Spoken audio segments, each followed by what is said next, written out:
Okay, yes പറയും പാലക്കാട് എന്നാണ് പറഞ്ഞു. അത് കഴിഞ്ഞില്ലേ?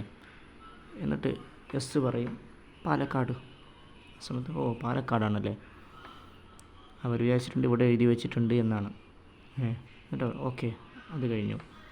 അടുത്ത മൂന്നാമത്തെ ചോദ്യം, അവരോട് 3 സാധനങ്ങൾ എടുക്കാൻ പറയും. അവരുടെ കയ്യിലുള്ള താക്കോലെടുക്കാൻ വേണ്ടി പറയാം. അപ്പോൾ യെസ് എന്താക്കും? താക്കോലെടുക്കും.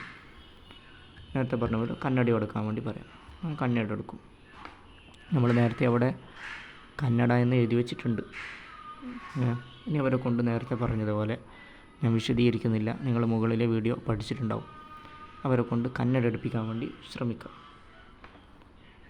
ആ സമയത്ത് നമ്മൾ എന്താക്കാം? അവരോട് മനസ്സിൽ വിചാരിക്കാൻ പറയൂലേ ഈ 3 വസ്തുക്കളുടെ പേര്. ആ സമയത്ത് നമ്മളിവിടെ പാലക്കാട് കാണുന്നുണ്ടാവും. പാലക്കാട്.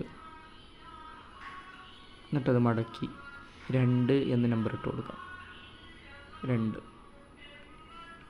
ഇതിൻ്റെ ക്രമം ഇങ്ങനെയാണ്. ആദ്യം 3, പിന്നെ 1, പിന്നെ 2.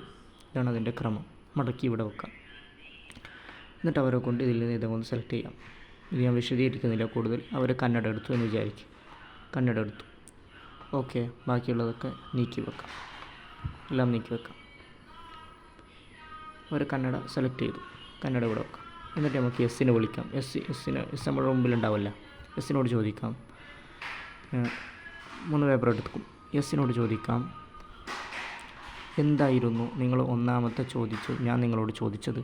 അവർ പറയും, എനിക്കിഷ്ടമുള്ള ഒരു വ്യക്തിയുടെ പേര്. എന്തായിരുന്നു ആ വ്യക്തിയുടെ പേര്?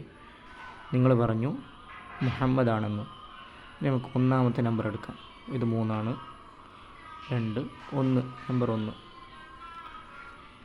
തുറന്നു നോക്കുമ്പോൾ മുഹമ്മദ് എന്ന് കാണാം. അവരാകെ ഷോക്കായി പോവും. വീഡിയോയിൽ കാണുന്നത് പോലെയല്ല, അവരാകെ ഷോക്കാവും. ഓക്കെ, മുഹമ്മദ്. എന്നിട്ട് ഇത് അവർക്ക് കൊടുക്കാം. രണ്ടാമത് നിങ്ങളോട് എന്തായിരുന്നു ചോദിച്ചു? ഇഷ്ടപ്പെട്ട സ്ഥലം. അപ്പോൾ നിങ്ങൾ പറഞ്ഞ എന്താണ്? പാലക്കാട്. നോക്കിക്കോ, പാലക്കാട്. ഓക്കെ. മൂന്നാമത് നിങ്ങൾ എന്തായിരുന്നു സെലക്ട് ചെയ്തിരുന്നത്? കന്നഡ. ഞാൻ നേരത്തെ എഴുതി വെച്ചിരുന്നതാ ഇവിടെ. എനിക്കറിയായിരുന്നു നിങ്ങൾ കന്നഡയെ സെലക്ട് ചെയ്യും.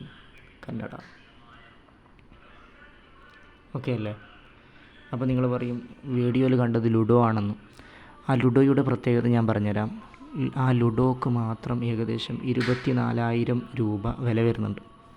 ആ ലുഡോയിലൂടെ നിങ്ങൾ ചെയ്യുകയാണെങ്കിൽ ആ ലുഡോ 24,000 രൂപ വില വരുന്നുണ്ട്. എന്താണ് അതിൻ്റെ പ്രത്യേകത എന്ന് വെച്ചാൽ, സാധാ ഒരു ലുഡോ തന്നെയാണ് കാണുമ്പോൾ, പക്ഷേ അതിൽ എത്രയാണ് വീഴുന്നത് എന്ന് നമുക്ക്, അതൊരു റിമോട്ട് കൺട്രോളുള്ള ഒരു ലുഡോ ആണ്. എത്രയാണ് വീഴുന്നത് എന്ന് നമുക്ക് അറിയാൻ പറ്റും. ഇതുപോലത്തെ ഒരു ചെറിയൊരു റിമോട്ട് അതിനുണ്ടാവും. അത് നമ്മുടെ കയ്യിൽ ഇങ്ങനെ സൂക്ഷിച്ച് വെക്കും.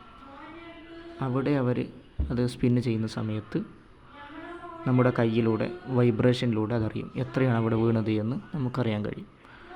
ഇതാണ് ആ ഒരു വീഡിയോയിൽ ചെയ്തത്. അതിന് ഏകദേശം 24,000 രൂപയുണ്ട്. അതിനെ ഒന്ന് ഷോർട്ടാക്കിയിട്ടാണ് ഞാൻ ഇങ്ങനെ ചെയ്യാൻ വേണ്ടി ഉദ്ദേശിച്ചത്. നിങ്ങൾക്ക് മനസ്സിലായെന്ന് വിചാരിക്കുന്നു. എന്തെങ്കിലും സംശയം ഉണ്ടെങ്കിൽ നിങ്ങൾ ചോദിക്കുക. അതായത് ആദ്യം നമ്മൾ എഴുതേണ്ടത് അവസാനം ചോദിക്കുന്ന 3ാമത്തെ ക്വസ്റ്റ്യനാണ് നമ്മൾ ആദ്യത്തതിൽ എഴുതേണ്ടത്. എന്നിട്ട് അതിൽ 3 നമ്പറാണ് ഇട്ട് കൊടുക്കേണ്ടത്.